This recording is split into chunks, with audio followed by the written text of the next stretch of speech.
sobrang simple lang niya. Tsaka nakaka-relate yung lahat kasi simple at saka clear yung mga videos, yung mga lectures sa tinuturo ni Sir Alex.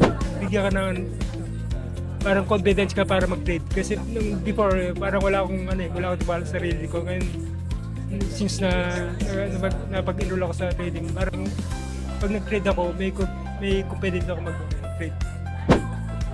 Inclusive, siguro masasabi ko inclusive siya kasi na-try ko na sa, like I said, na-try ko na sa ibang academies or training. Na-try ko na training sa iba and medyo mas madaling maintindihan sa trading circle kaysa sa iba kasi nga inclusive siya. Ini-include nila kahit yung mga walang idea, so mas madali mo siyang maintindihan. Sa ngayon, based on nakikita ko, helpful siya sa mga traders, lalo na sa mga beginner. Kasi from the basic until sa mga advanced, matututunan mo siya eh. Especially the way ng mga coach kumpanya is paano nila explain yung mga scenario tsaka yung common mistakes ng mga beginner.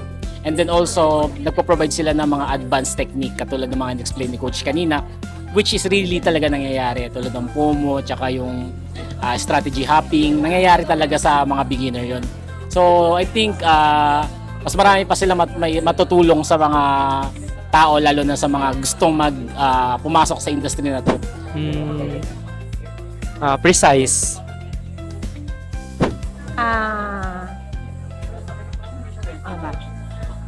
Great, amazing.